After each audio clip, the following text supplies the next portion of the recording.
want to get an expert view on this entire issue to give our viewers, and I know I have millions of students tuning in and watching right now on India Today.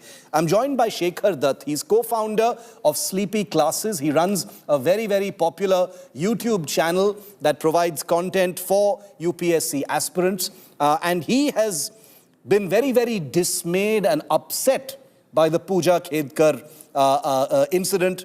This entire news story has upset Shekhar Dutt very, very deeply.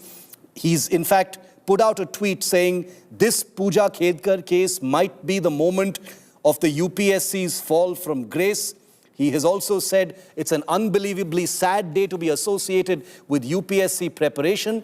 And coming from someone like a Shekhar Dutt, who runs a UPSC aspirant YouTube channel which has 1 million subscribers, this is something to be taken very seriously. Mr. Dutt, welcome. Thank you for your time here on India Today. I want to start by asking you a very specific question. What kind of damage does the Pooja Khedkar incident, this story, do in the minds of genuine UPSC aspirants of the kind that you serve?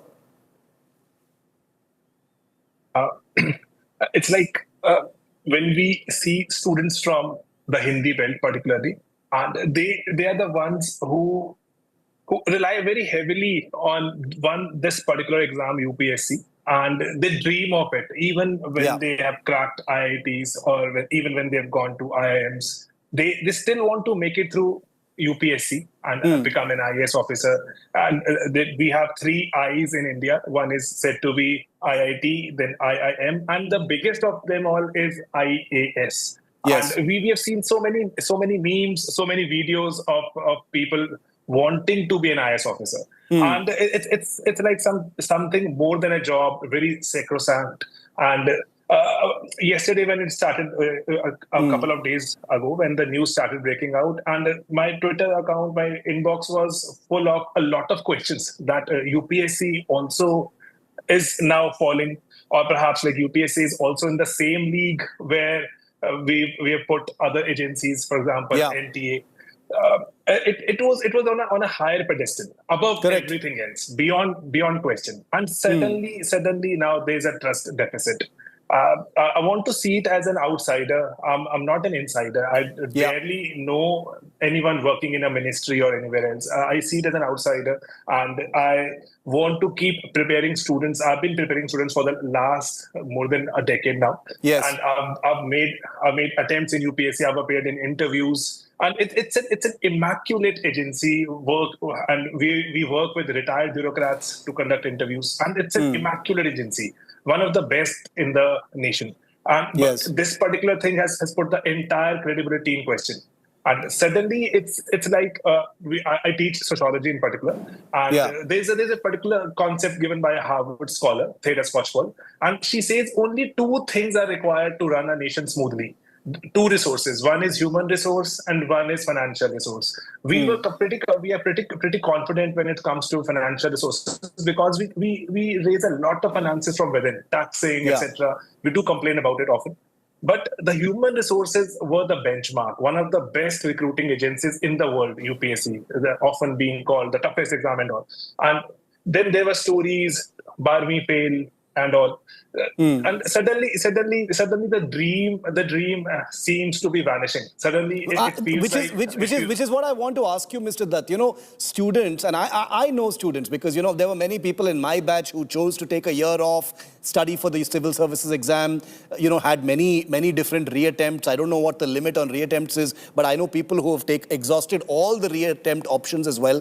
It's a sacrifice that students make. I mean, ultimately, there are many different services, but since we're speaking about the IAS, if I'm not mistaken, 180 annually are admitted into the Indian Administrative Service. What would be going through the minds of those students? You are in touch with many of those students. When they see a story like this must be shattering. Exactly. One of the things was it is assumed to be pretty common in state exams, in state services, but never in UPSC. UPSC is above everything else. I recently conducted a session with students, and the students were worried. And there's this particular case which one of the parents asked, and to one of my colleagues. It was about a parent, one of the fathers, a student's father. He called them up and he was asking, "अगर आप कुछ करवा सकते हो तो करवा देना, हम पैसे लगा देंगे." If you can, that's the kind of trust deficit that has started coming in now, because it's such news and the trust of years is gone. We have subjects like ethics. I particularly spend a lot of time wanting to create a batch of bureaucrats, those who go down to the grassroots and serve the nation. That is understandable because ultimately it is their daughter who is now in the spotlight. But these are legitimate questions that the media is asking, because ultimately, one out of one, even like you said, the IAS is sacrosanct, the UPSC is sacrosanct. If 1 out of 180 seats is proven to be compromised in the kind of brazen manner in which we believe it might have been, as per these allegations, then it means the entire system is broken, Shekhar. Do you agree with me? Because, like you said, like our reporter said, one of the examples, let me take, and I'll let you answer, Mr. Dutt, is using disability to get certain concessions to be selected into the UPSC, and then refusing to turn up for those tests to prove that disability, then providing an MRI from a private hospital, which is not acceptable, not eligible as proof, but somehow it gets accepted, and then she is selected into the IAS. This means that there are many people up the chain of command within the system who are also tainted. It's not just Pooja. She couldn't have acted alone. There are many people. It does raise a lot of questions, that's right. But UPSC, to be particular, it's a very student-friendly organization, institution. And one of those institutions which really goes outside and even to help a student. For example, if a student fails to submit a particular kind of a certificate, they usually give you time. Even if, let's say, if you have to, submit a certificate and appear for the interview, and if you fail to do so, they reschedule your interviews, and they're very accommodating. UPSC is very accommodating. One of the best institutions that I've seen working in the country. But yes, and when it comes to medical, I want to share this particular thing. They do not really even accept, let's say, for example, if I'm wearing glasses, specs, and if I tell them that I've gotten this inspected, checked from outside, they do not even accept my number of specs, and they do it themselves. So they're very particular about it. So it does raise a lot of questions how this entire thing, if it's true, how it unfolded, and would of course require a lot of interrogation and introspection. One final question, Mr. Dutt, in that case is, if the investigation is currently on, she's still on probation. She's been transferred, from Pune now to what is being seen as some kind of a punishment posting away from the media glare, etc. But if these allegations against her are proven true, and I want to be careful because they are still in the realm of allegation, there's an investigation going on.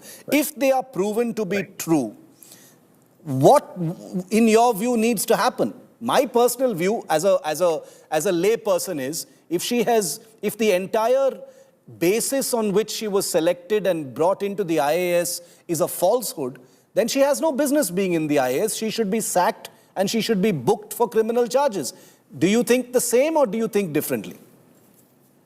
That's correct. If the certificates are false, if the certificates are fake, actions and even maybe sacking her would be the right thing to do. But it has never happened in the history of civil services. I tried researching it. It has never happened when a probationer got maybe sacked. Because it's really tough to sack a bureaucrat, and once UPSC recommends someone and the OPT approves it, and once you're in the field, it's almost impossible to sack you on the basis of your conduct. So criminal charges, etc., might really help in that case. But it's important. I was wondering. Yes, continue your point, sir. Yeah, there's this particular thing that we do talk about a lot of bureau reforms required in bureaucracy, but this is a new kind of thing which has come up, which has turned up. India is particularly witnessing a lot of students wanting to get into government jobs, Yeah. and India does have a lot of population, young population, wanting to become officers. Very talented people, very enthusiastic people. As you said, they spend a lot of time and even years waiting to crack this exam. So Absolutely. if if such a thing comes out to be true, it will be really disheartening for a lot of people, because my Twitter inbox particularly is full, and there are a few selected students who are in touch with me on WhatsApp. They're sending me a lot of stories of Yeah. genuine people who could not make it through because their certificates were not accepted to be valid. Exactly. So in that case, Exactly. it'll be a double jeopardy kind of a thing, or somebody gets through and somebody who was legitimate, who was valid, could not. At a time when student anger is at a peak over the entire NEET issue, at a time when faith in the education ministry, the education system, the competitive exam system is already running through a lot of turbulence. If the sacrosanct UPSC is proven to have been completely gamed, rigged and compromised by Pooja Khedkar, then I have no choice but to agree with Shekhar Dutt here when he says that this could be the downfall of the UPSC. And I feel for him when he says it's a sad day to be part of the UPSC entrance system right now. Remember that Shekhar Dutt sits on the other side. He's helping people actually take the exam in a legitimate, honest and decent manner. But then you have people like Pooja Khedkar who allegedly did exactly the opposite. Imagine what goes through the minds of those who are targeting one of just 180 available spots in the IAS every single year. We leave it there, Shekhar Dutt. Appreciate you joining me and giving me your thoughts on this. I have a feeling that we're going to be speaking more often as we continue to talk about this story.